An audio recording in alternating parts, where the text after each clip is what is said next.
Hey guys, Gary here from Combat Strength. और आज मैं अपनी पहली वीडियो बनाने जा रहा हूँ हिंदी में, क्योंकि आप लोगों में से कहीं ने मुझे इंस्टाग्राम में पिंग किया कि मैं हिंदी में वीडियो बनाऊँ। ओके, शायद 2-3 लोगों ने ही पिंग किया होगा, लेकिन मुझे लगता है कि अगर मैं हिंदी में वीडियो बनाऊँगा तो मैं ज़्यादा लोगों तक पहुँच पाऊँगा और मेरी वीडियोज़ और लोगों की काम आ पाएगी।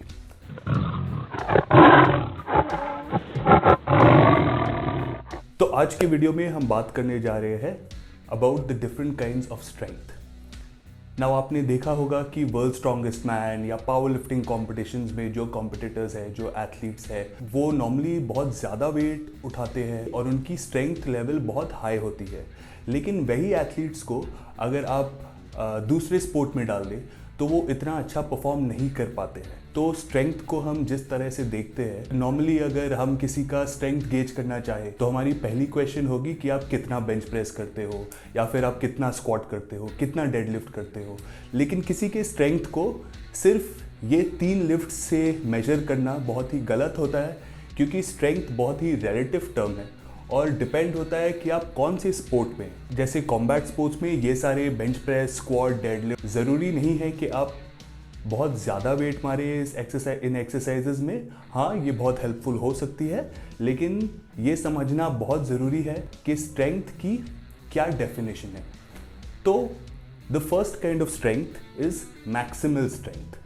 अब मैक्सिमल स्ट्रेंथ जब हम कहते हैं, हमारा ये मतलब होता है कि हम मैक्सिमम कितना वेट यूज़ कर पाते हैं एक पर्टिकुलर मूवमेंट में।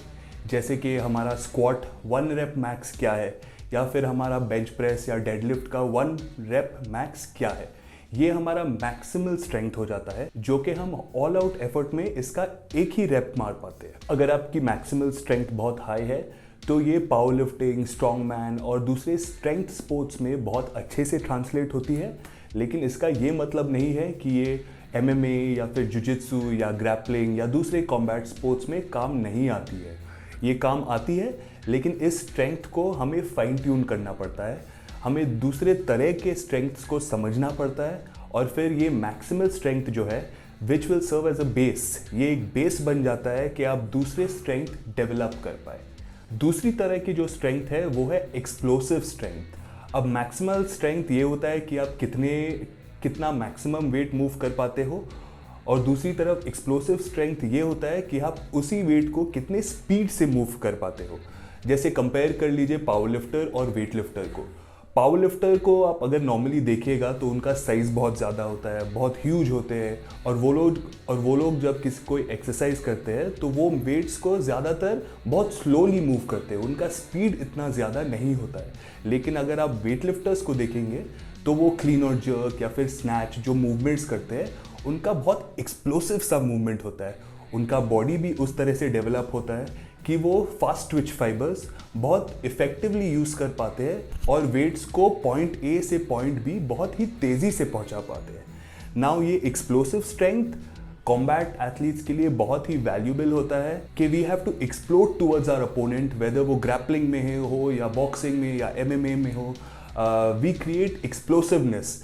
तो जब हम पंच करते हैं या फिर अगर किसी सबमिशन के लिए जाते हैं या एस्केप के लिए जाते हैं, तो ये एक्सप्लोसिव स्ट्रेंथ हमारी बहुत काम आती है। लेकिन ये एक्सप्लोसिव स्ट्रेंथ को डेवलप करने के लिए हमें फर्स्ट ऑफ ऑल अपनी मैक्सिमल स्ट्रेंथ इंक्रीज करनी होगी, and then we can work कि ये मैक्सिमल स्ट्रेंथ हम कैसे और एक्सप्लोसिवली मूव करें।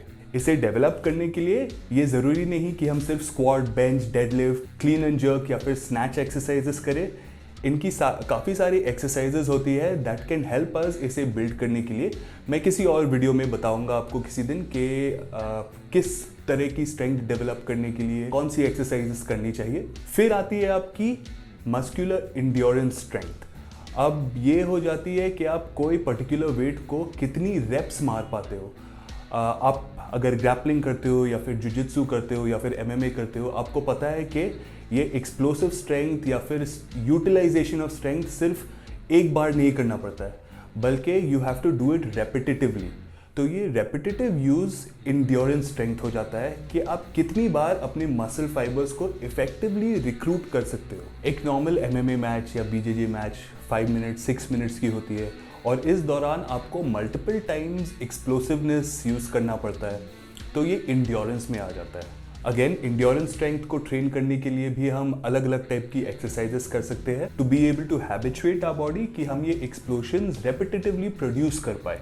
फाइनली आती है हमारी आइसोमेट्रिक स्ट्रेंथ, विच मीन्स कि हम एक पोजीशन को कितनी देर तक होल्ड कर पाते हैं। जैसे कि बीजेजे में अगर हम किसी को अपने क्लोज गार्ड में लेते हैं तो we have to hold them there for a very long time, या फिर अगर हम कोई सबमिशन अटेम्प्ट कर रहे हैं जैसे रेयर नेकेड चोक, ट्रायंगल चोक, तो इन चोक्स को और पावरफुल बनाने के लिए हमें अपनी आइसोमेट्रिक स्ट्रेंथ डेवलप करनी पड़ती है। बीजेजे या फिर रेसलिंग में या फिर ग्राउंड फाइटिंग में इन एमएमए हमें कॉन्स्टेंटली अपने अपोनेंट को प्रेस करना पड़ता है, constantly we have to take this space away. तो ये करने के लिए we have to have a very high level of isometric strength. All in all हमें ये समझना चाहिए कि स्ट्रेंथ की कोई एक डेफिनेशन नहीं होती है। अगर कोई आपसे कम बेंच प्रेस या ज़्यादा बेंच प्रेस मारता हो, इसका मतलब ये नहीं होता है कि वो आपसे कम या ज़्यादा स्ट्रांग है। इसका मतलब सिर्फ ये होता है कि वो आपसे उस पर्टिकुलर मूवमेंट में स्ट्रांग है। अगर आपने कभी किसी ब्लैक बेल्ट के साथ रोल किया होगा या फिर किसी हाई लेवल एमएमए फाइटर के साथ स्पारिंग की होगी, तो आपको पता होगा कि आप चाहे कितना भी स्क्वाट कर ले, कितना भी डेडलिफ्ट कर ले, at the end of the day you feel helpless when you are with them if you are not that experienced और आपके टेक्निक्स इतने अच्छे नहीं हो।